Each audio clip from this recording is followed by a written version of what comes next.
আগামী দিনগুলোতে এই ধরনের মানুষ যারা আছে, প্রতিবন্ধী মানুষ যারা আছে, আমাদের আশেপাশে যারা আছে, আমরা যে যার অবস্থান থেকে যতটুকু সম্ভব তাদের পাশে এসে দাঁড়াই, তাদেরকে আমরা সহযোগিতা করি।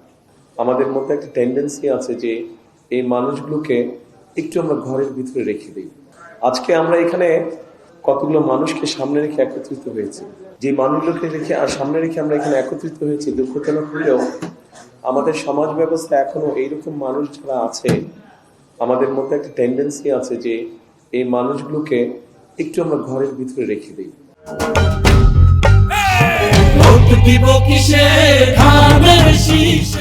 তাদেরকে আমরা বের হতে দিই, এরকম একটা মন মানসিকতা আমাদের দেশের সমাজ ব্যবস্থা এখন রয়ে গেছে।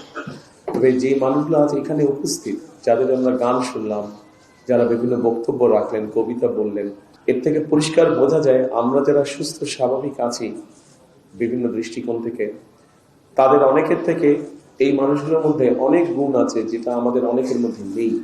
সেজন্যই আমার মনে হয় সিএসএফ গ্লোবাল যেই কাজটি করছে, আমরা যদি সামাজিক অবস্থান হোক, রাজনৈতিক অবস্থান হোক, রাষ্ট্রীয় অবস্থান হোক, সকল অবস্থান থেকে যদি আমরা এই মানুষগুলোর পাশে এসে দাঁড়াই, তাহলে আমি ব্যক্তিগতভাবে বিশ্বাস করি যে বাংলাদেশ অনেক প্রতিভা বের করতে পারবে, অনেক প্রতিভাবান মানুষকে বের করে নিয়ে আসতে পারবে, যাদের বিভিন্ন সেক্টরে প্রতিভা আছে। আমরা খুব যে বেশি কিছু করা প্রয়োজন তা না, শুধু এই মানুষগুলোকে একটু সুযোগ করে দেওয়া, যাতে তারা দুনিয়ার আলো বাতাসে আমাদের আর 10 জনের মতনই স্বাভাবিকভাবে কম বেশি চলাফেরা করতে পারে। খুব বেশি কিছু করার নয়, অন্তত মিনিমাম একটা কিছু ব্যবস্থা করা, যাতে করে এই মানুষগুলো তাদের নিজেকে এক্সপ্রেস করতে পারে, যে যেভাবে এক্সপ্রেস করার কথা সেইভাবে এক্সপ্রেস করতে পারে, সেই অপরচুনিটি, সেই সুযোগটা তাদেরকে তৈরি করে দেয়। কারণ তারাও মানুষ, তারা আমাদের বাইরে না, তারা আমাদের ভিতরে, তারা আমাদেরই অংশ। আমাদের প্রত্যেকের পরিবারের মধ্যে এরকম কেউ না কেউ হয়তো একজন আছে।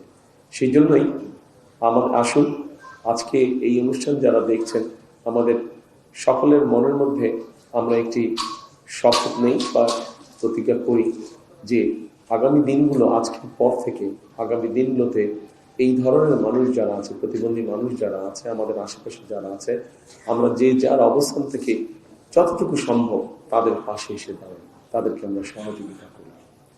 এটাই হোক আজকের দিনের শপথ। এবং পরিশেষে আবারও যে মানুষগুলো আমাদেরকে মাত্র গান শোনালো, যে মানুষগুলো কষ্ট করে উপহার তৈরি করে নিয়ে এসছে আমার জন্য এবং ডক্টর জুবাইদার জন্য, তাদেরকে আমি আন্তরিকভাবে ধন্যবাদ।